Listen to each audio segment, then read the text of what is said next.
Hello, we are live from the spin room at SCI-Arc. This is Mikiko. I'm Jennifer Bonner, Director of Mall and Assistant Professor at Harvard GSD. So I just saw Mikiko's work, her thesis project titled Nothing. Nothing or nothing, not either. And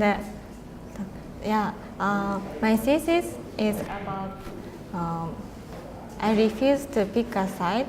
Usually architecture needs to show the strong state or position, but instead I was trying to make something architecture doesn't belong to anywhere and everything partial, and it's hard to define what it is. So we're going to do a little post-game analysis of Mikiko's work. And we don't have any visuals to show you, but she's gonna show you some of her initial study models that she did not show during her performance or presentation out there. So this is kind of behind the scenes stuff that she's gonna reveal. But we wanna let everyone know what went down in the review just a minute ago. And so I'm just going to kind of describe. Mikiko gave this amazing performance, which was very interesting in the way she was pairing both visuals, precedents, and her kind of spoken verbal word, and the way she was talking about her project. And we can't really recreate that here. I wish we could do like another performance around your work. So I just want to put a few things out there. One thing. So Mikiko put a circle and a square on a slide, and she had a line drawn. And so basically she's saying she doesn't want to do a project about the circle, she doesn't want to do a project about the square. She wants to do something in between. In between, but not average. Like I start from average square and circle, and start from squarcle, but I try to distort, and when people see the object, it's square, circle. Maybe like 30% people say circle, 30% people say square, but other people say, oh, neither. So I'll just give a little input. Mark Wickley he was trying to see what he saw in her form, which was, he said, the iMac first generation. So that was something I think you've kind of felt acceptable with. The second thing that I think was interesting is Lyda, remember, was arguing for your project that it's like trying to find this thing in between that we can't define, that's indifferent to the kind of binaries that you were setting up. Lyda was saying that was like the exact contemporary cultural moment we're in. Yeah. And one might say, Mikiko's from Japan, that this is in a heritage or lineage of Japanese minimalism. But Lyda was like, no, this is not that. It's something that's actually contemporary condition. I tried to, I learned undergrad very conservative architecture education, and Japanese architecture education is all about what should be and what is correct. But after I came here, everybody say, be loud and stand out and be unique. And these are extreme, and I like both partially, but I don't support both sides, and come up with like something in between. And some people like, some people hate, but nobody really hate, nobody really like. Very, maybe make people to be frustrated, but something break down the extreme thing. And then as a jury member sitting there, I was trying to set up another binary, which I think is happening in the discipline of architecture, which is there's these projects that we could call the easy project, and there are these projects which we could call the difficult project.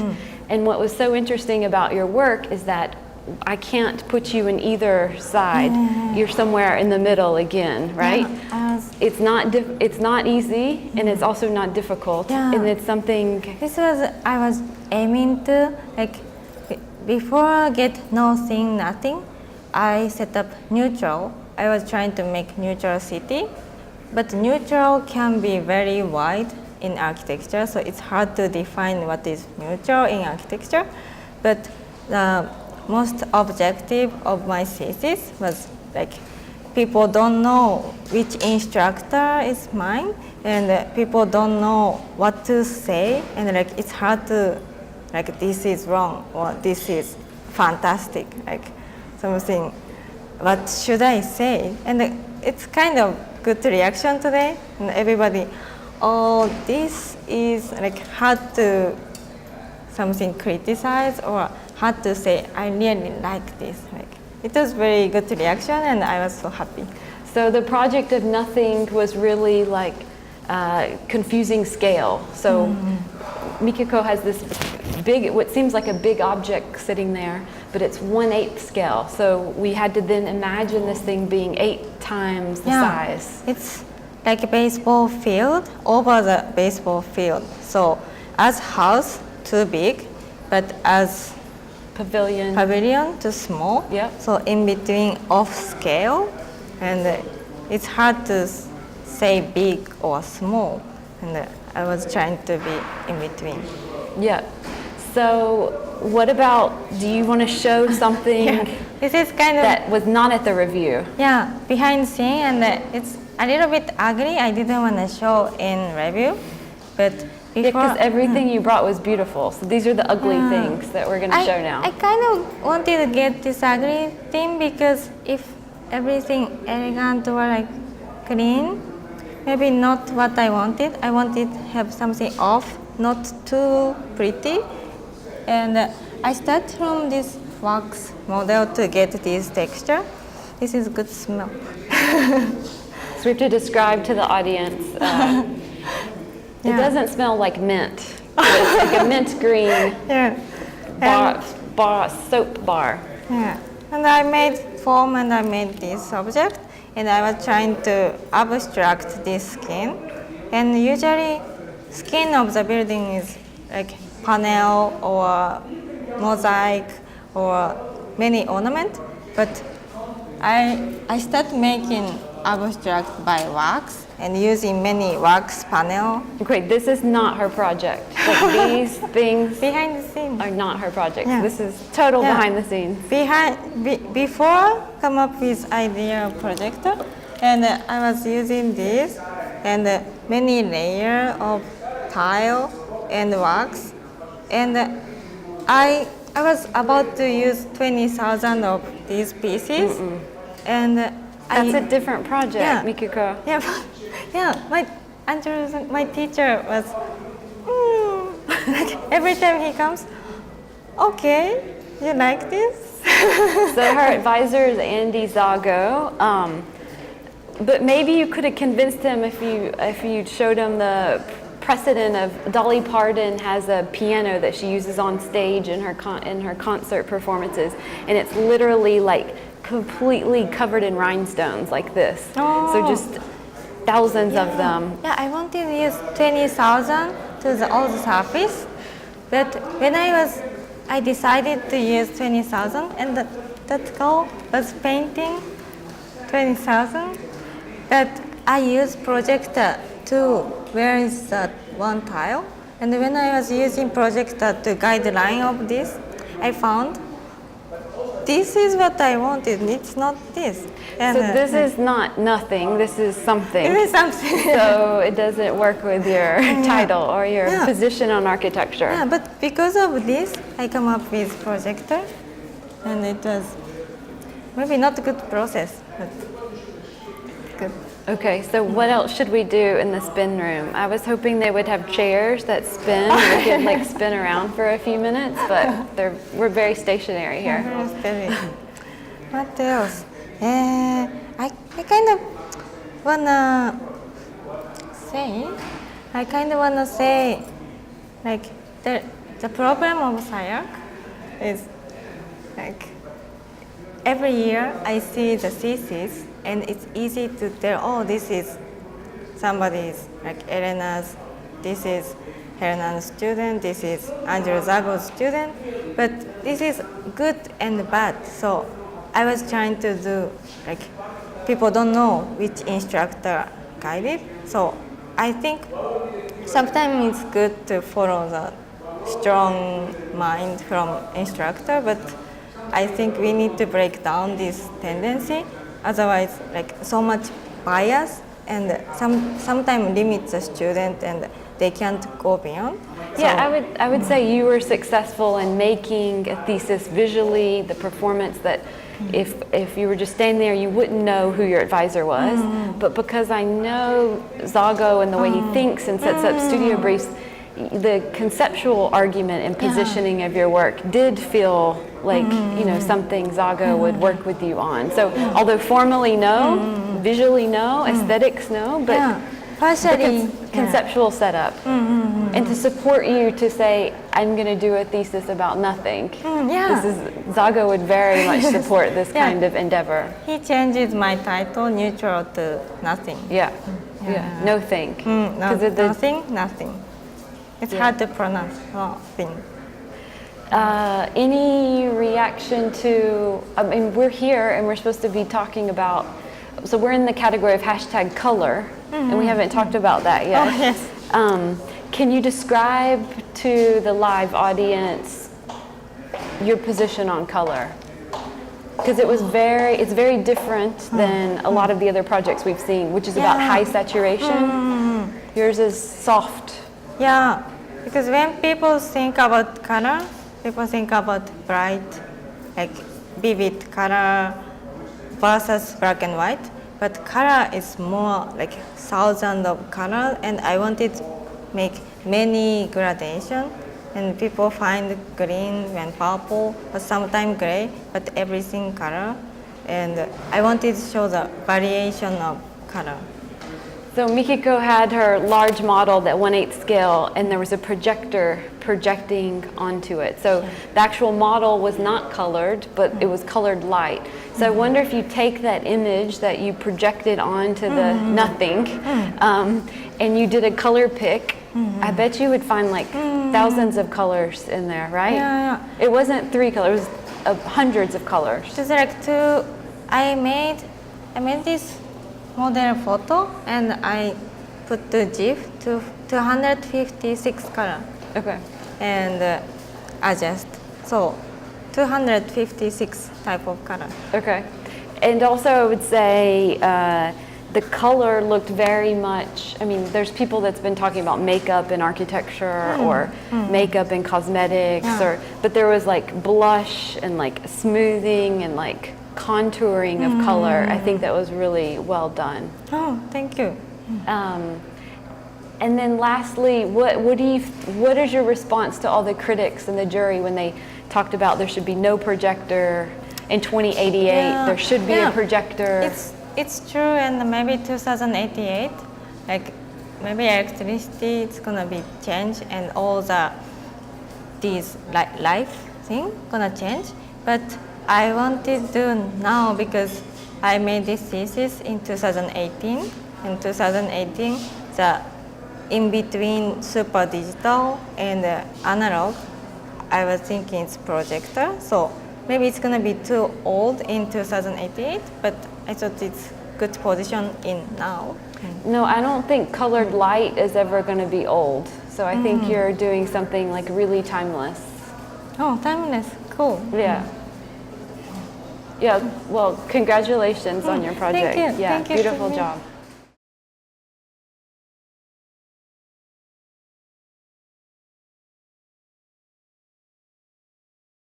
I'm Matt Shaw, senior editor of Architects Newspaper and faculty here at SCI-Arc in the Design Theory and Pedagogy program. And today in the spin room we have what I think is one of the most important projects that we've seen today at the SCI-Arc Graduate Thesis Reviews. I really think it's the project that's pushing the boundaries furthest forward and in what I think is the most important part of the discourse today. So today we have Frank Chen, who is a student here. Hi, how are you? I'm Frank Chen. I'm a current graduate thesis student here at SCI-Arc. And my thesis is Moosphere. The title is Moosphere, and the project is a cultured meat laboratory in the town of Coalinga, California. So what Frank doesn't talk about in his project, which is interesting, is that it is it's a cultured meat laboratory where they make cultured fake meat, cells grown in a laboratory, but his project, the building, is in the shape of a T-bone steak. Now, why is this building in the shape of a T-bone steak? Of course, we have a long history of this, architectural parlance, buildings shaped like objects. In America, we think of it as the roadside vernacular. Route 66 architecture, you drive by it, you see a big shape. So, Frank, maybe you could talk a bit about the ways that your building is a big shape, but not in a classic sense. Well, the building is taking the shape of the T-bone, but it is not recognizable from a certain distance. So if you're approaching the building on the highway, you actually can't see the T-bone. But as you are further away or in a higher altitude, it looks like you have a piece of meat in the middle of nowhere on the highway. So this classic idea of parlante, the building that looks like something, usually is meant to broadcast what its program is. But in a sense, your project creates a kind of slippage between the actual program and the image that you are projecting. And what would you say that is? I would say that it's a play on of the adjacent meat slaughterhouse that's actually adjacent to the building, and that is pointing out that in this location there is the feedlot is existing, and that cultured meat itself is also available to for consumption. Yeah, and the idea that fake meat would be produced in something that looks like real meat also, I think, creates some interesting readability issues. What were you thinking about when you were designing the building to look like a piece of meat? Well, actually, first of all, I wouldn't call it fake meat because the molecular makeup of cultured meat is same as you would a piece of meat that you buy at a supermarket. And actually, the reason to choose meat or T-bone, actually specifically beef, is very important in that the beef industry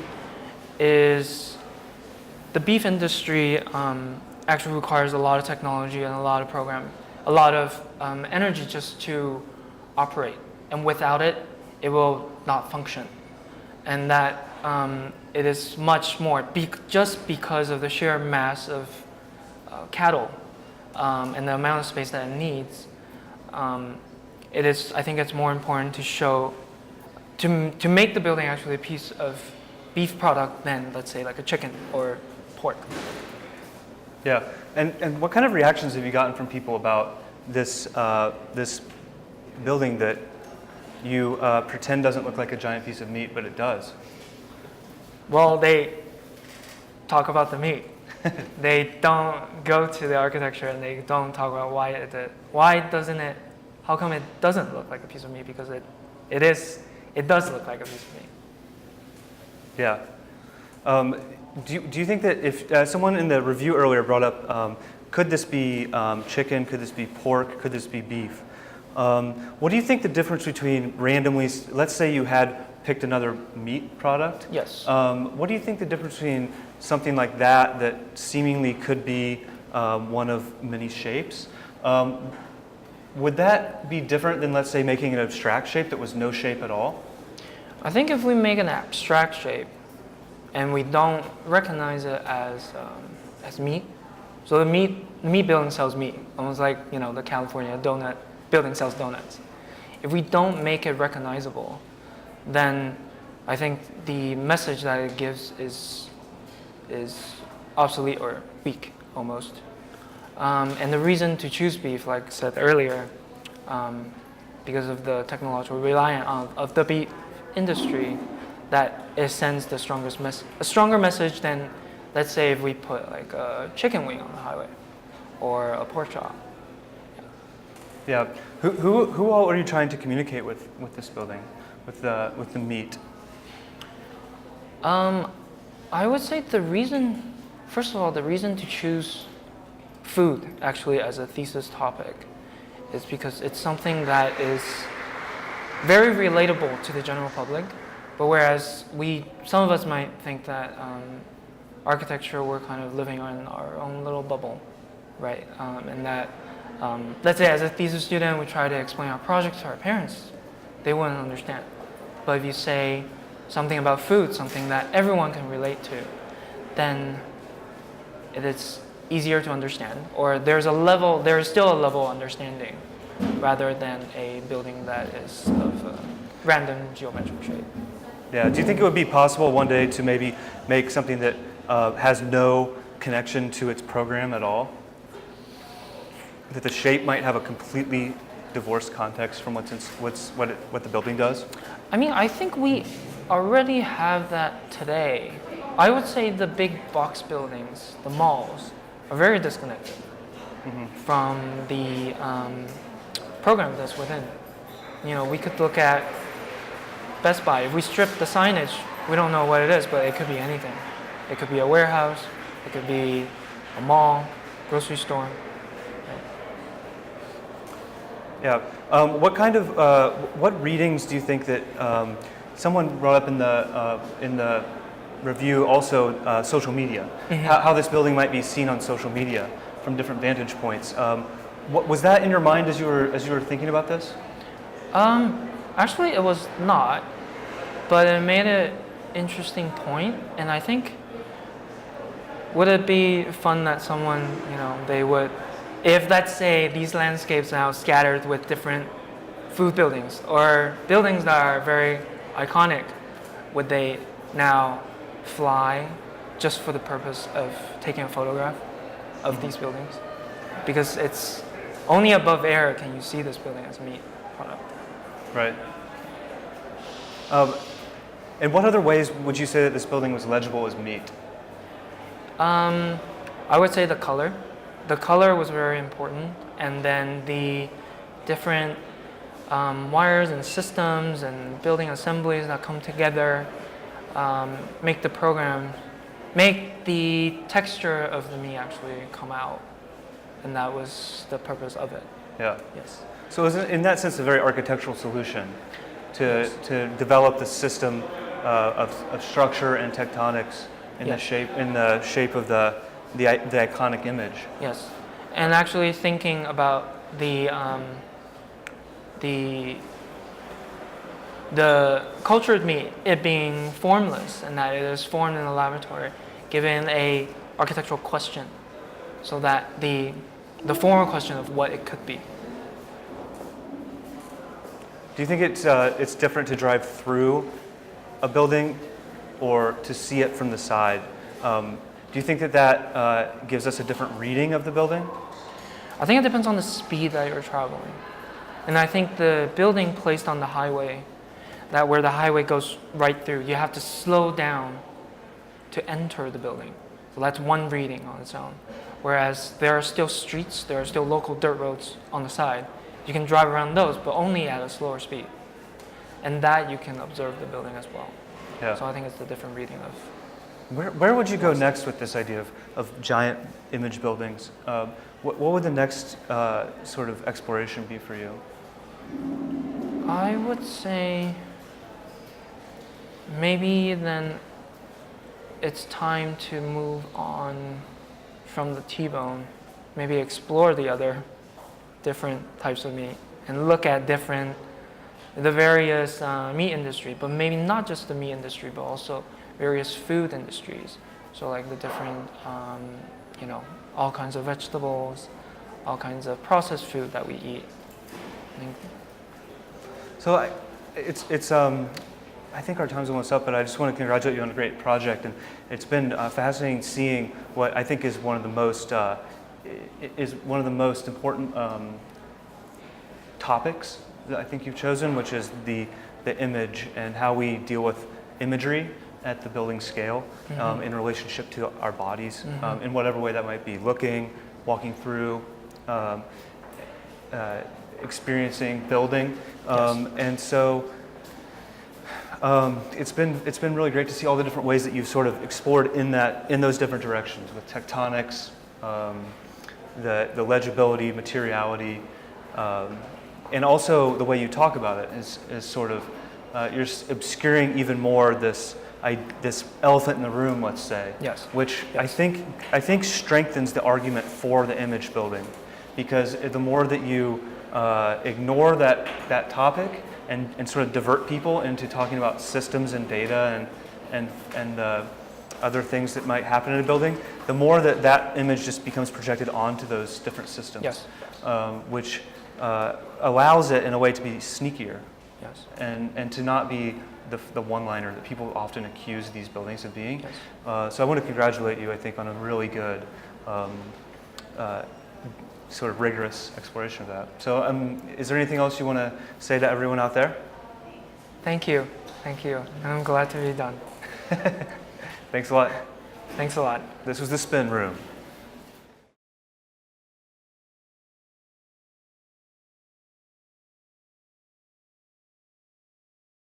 So thank you so much for having me. It's been an absolute pleasure to be here at the Graduate Thesis Review at SCI-Arc. My name is At.Amina Blacksher. I'm currently adjunct assistant professor at Columbia, and I've taught a few semesters at Yale, a graduate of Yale, and have worked at firms in the US on national and international projects. Mostly based in New York, INEAD, BIG, and so getting into teaching this past year the past 2 years have really brought me to engage directly with the student, and instead of working in a larger corporate structure of a team, then engaging one-on-one with the idea and really cultivating the exploration and the curiosity and the creativity of the students. So I really enjoy that back and forth dialogue, and there's really no right answer, and you can be really surprised by just the prompt that the creative mind can create. So with that, I would like to please have your introduction and more questions. Sure. So my name is Ashely Hastings, and I just presented my thesis about an hour ago. And I'm in the MArc-1 program here at SCI-Arc, and my thesis was pursuing what it means to push the limits of density in architecture, and so looking at a sort of new urban plan for downtown Los Angeles, and taking a spin on it, spin room, by sort of formally knocking down the 8 tallest towers in LA and slicing them up and redistributing all of that program horizontally, and seeing what that looks like. Yeah, I love to get into like the meat of your premise, and just to sort of back out and look at the overview of the sort of structure of how of the curriculum here, and your sort of journey with crafting an argument and making a claim. My mentor is a graduate of this program. Oh, cool. Mine too, actually. Gordon Kipping. And I think the extent to which students are pushed to the edge to really make a claim that is maybe implausible, maybe, and that's the question, maybe it is plausible, but it's right at the edge, and it really begs a critique that can't be rooted in previous conceptions. It forces the critique to take place at the stage of the premise, which I think is really strong about the program here. So I would like to hear more about your grasping the thesis and seeing it as a creative journey. Sure. So actually one of the reasons why I chose to come to SCI-Arc in the first place was because I wanted to be uncomfortable. I tend to sort of take a a pragmatic or very logical approach to design. My undergraduate degree was in international business, so totally unrelated. Yes. But I sort of have that analytical approach to design, it seems, as well. And so the curriculum here at SCI-Arc is incredibly challenging for someone like that. But it's really been great to unlock the sort of potential, that creative side, and integrate it with maybe a pragmatic way of thinking. And that's what I tried to do with my thesis. So I'm not much of a formalist per se. You can see there's a lot of sort of generic forms in my thesis, but that's intentional, and it sort of streamlines a path for logic in the argument overall. And then representationally, it's all about the sort of graphic, flat nature of the drawings that you saw.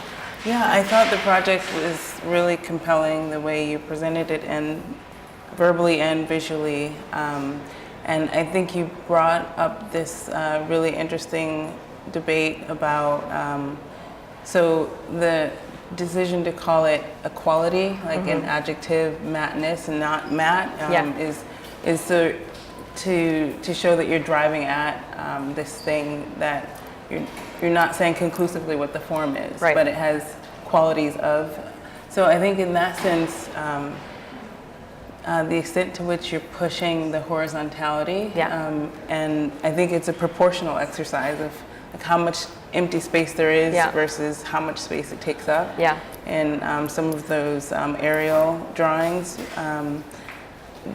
I think there's an edge that you could push that more. And then I wonder what your sense is on if you were to give it, or if you were to explore the formal definition just with as much rigor. There's another chapter just on form, because I was thinking, the like it really almost suggests a pancake. Like instead of like a stick frame or a steel structure, what is the multiple qualities of flatness that or matness that you can really? Is it something smushed? There's the tostoni, which is like the fried and then smushed and then fried again. And so I think the flatness and the compression versus the horizontal is really interesting. So I wonder, like, and every thesis project should want to ask the question of if you had more time, but what would the formal sort of exploration look like? So I had considered it probably around midterm of like how to represent the maybe the material qualities. And it didn't seem right, you know, because I think it was about the idea of the system first, and representationally how I took each of the towers and reconfigured them.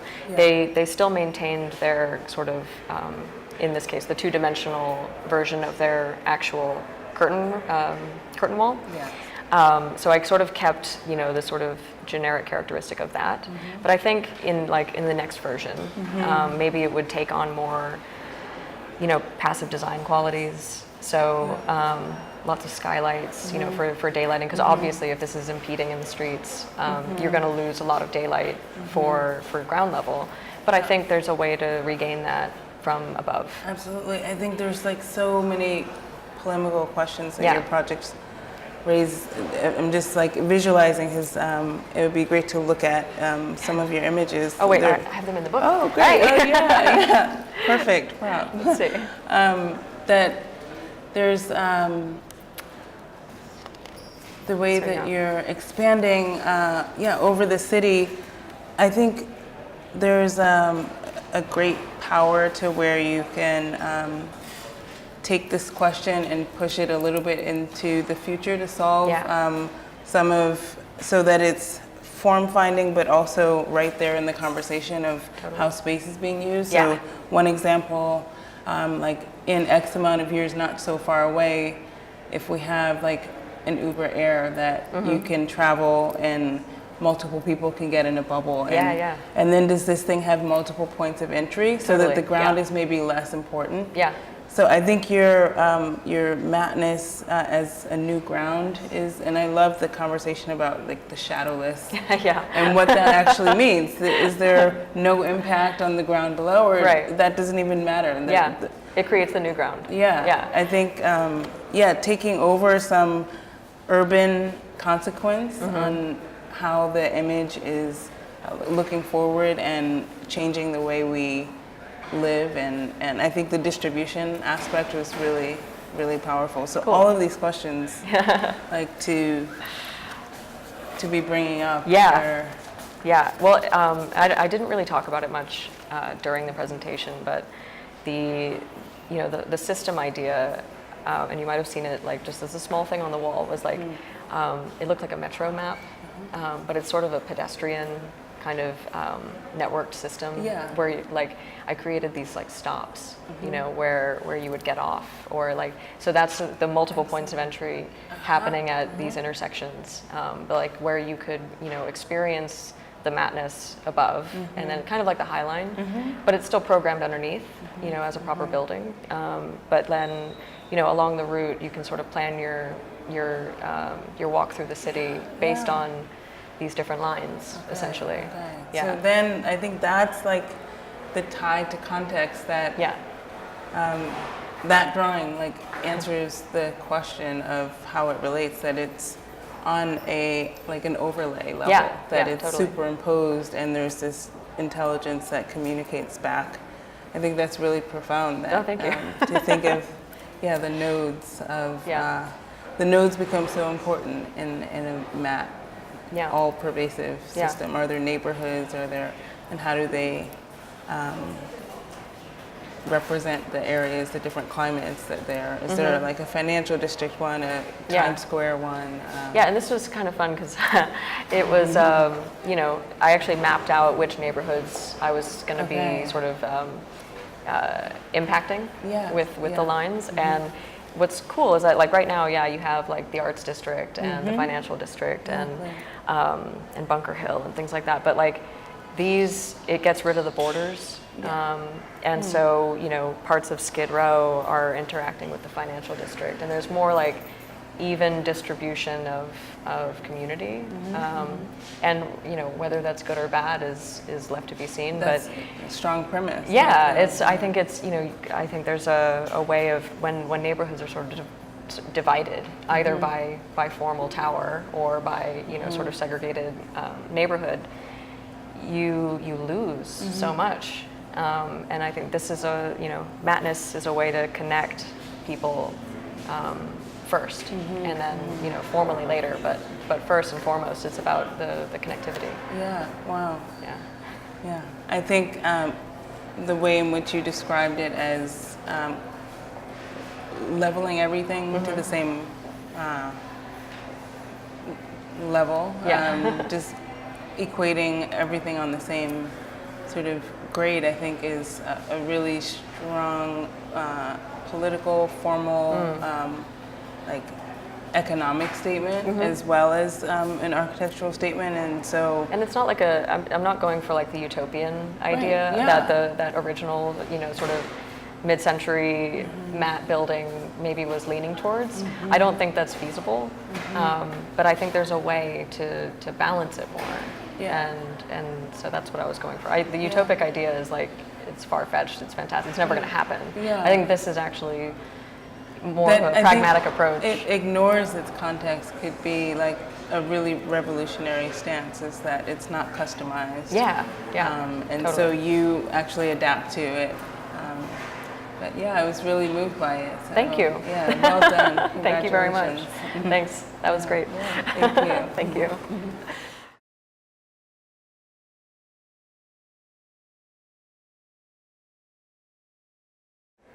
Okay. I really love to be on SCI-Arc because this is an architectural school. I don't know whether it's an architectural school, but this is the School of Biodiversity. And I have to say, this afternoon I saw some projects, and I have to say that I like the project the best, which are not dealing with architecture. And one of these projects, which is concerned with kind of fake architecture, is from this guy. It's a great intro. I'm Spencer Daly, and my project is titled Imaging Architecture, and it's concerned with image's place in architecture, how the image can be used to construct ideas of architecture, or possibly how the image itself can be architecture. Obviously, we disagree on... No, we don't disagree, but I think your analysis, which is behind your project, is a very clever description of the status quo of architecture nowadays. So the architecture is not that important like the image. And this is what I call fake, because, you know, at the image you only see the front of the building, the view, but you never see the three-dimensional space or the organization of the building. So the photographer is more important than the architect, because if there are trees in the forefront, they cut it away, on the screen, not in reality. But this is, you showed it very precise, coming from former times, like Piranesi, who is confusing the perspectives, because not one. And all the other things you mentioned are very, very clever. Yeah. Yeah, I mean, I think that it's jarring. I mean, because the first thing that you had said that is that this is not architecture, and obviously kind of a pointed comment, but one that since we had spoken 2 hours ago, I've been thinking about, and I wanted to ask if the image is not architecture, like where does the plan and the section, do you categorize those as the same thing as the image? Things that might represent or lead to a built three-dimensional object, but in themselves are two-dimensional. Yeah, if we, and this is common in this school, if we are discussing on the level of everything is architecture, Sure. then your project is architecture like all the other as well. But I still think architecture is only a piece in reality which has 3, 4, 5 dimensions. Why 5? Because you need time to walk around to experience the space, which you can't on an image. It looks like, you know, I call that, I don't know whether this is a bad word, but this is telephone sex, yeah? And I want to experience a building with my whole body. Yeah, not only with the head and the eyes, but walking around, you can feel what's behind you as well. So, Yeah. but this is not the issue here in the school. The issue is to explore things like you did. And I like the movie of the persons are walking through an empty space. Yeah. Maybe we can call that architecture, the Maybe. picture of the architecture. Yeah, because I'm trying to understand that. I think that the image, I mean, what I showed today is a photograph and set still frames where the camera doesn't move, right? And so you can't experience it like you're saying in this three-dimensional way because it is functioning from a sort of flatness straight on. But I mean, I wonder, like, what about a video, like if someone has a camera and they're walking around a building, there is again that sort of behind and in front thing. There's this, but I guess it lacks a sort of freedom that you have being on a site. If you can look wherever you want, the camera decides that for you. The movies which people did from our spaces, inside and outside, are very different to the experience I made when I came to this space. Yeah, there is something missing. Yeah, missing in terms of getting the full body of architecture into your full body. If you cut off the head from the body, you are dead. Yeah, this is what I'm criticizing on this digital world. Yeah, if people running through the streets with the mobile phone and say, okay, this is a building and this is a building, they don't experience the building in reality. Yeah, I think.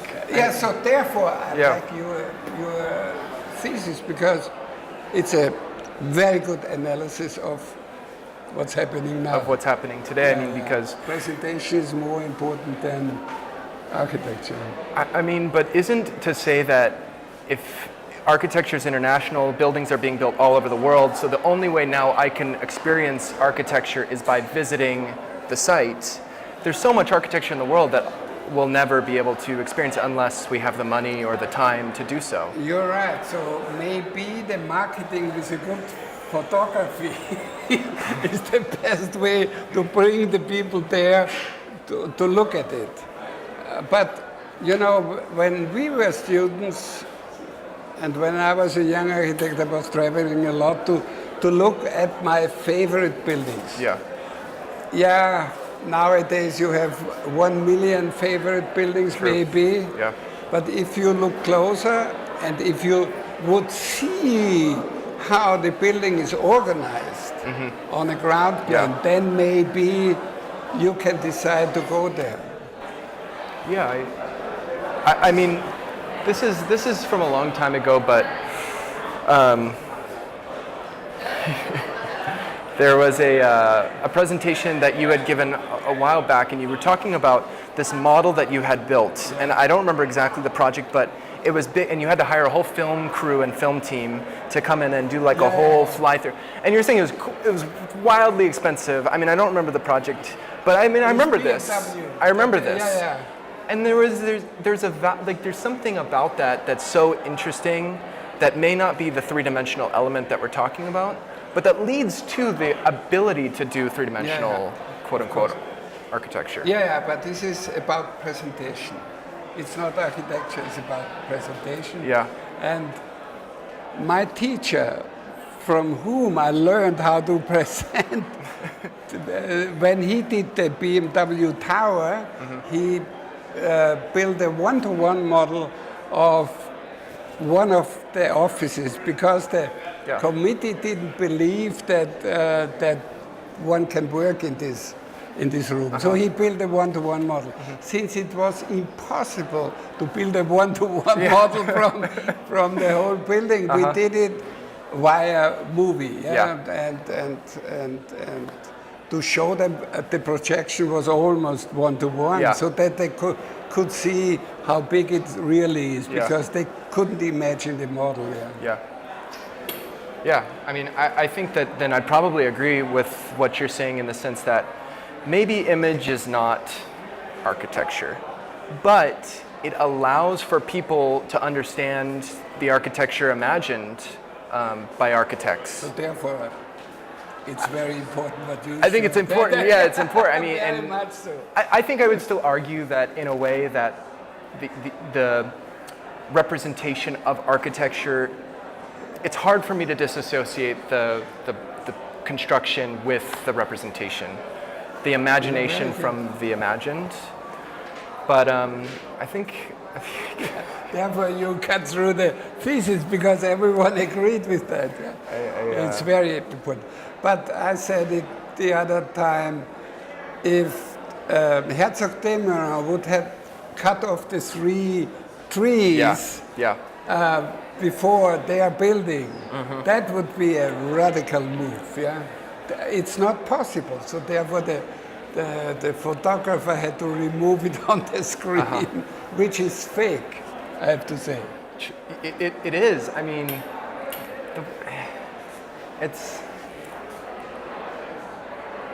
the word fake to me is a really interesting word, because, and the word because we're talking about real and fake, and I think that like those terms can be more fluid. Like the way that you and I are looking at even the screen right now from different views, we see and understand it in different ways because from right now, we're seeing it in a flatness. And if I move to where you're at, you move to where I'm at, we then can maybe understand what we're talking about. And I think that we never get a full understanding of architecture, even if we're moving around it, right? Like the way you visit the BMW building the way I would be very different, right? Yeah, maybe. I mean, maybe. I hope to visit it the way you might. No, if you understand, if you are prepared to see the building like what I did. You know, when I came to the La Tourette, which is my favorite building, Yeah.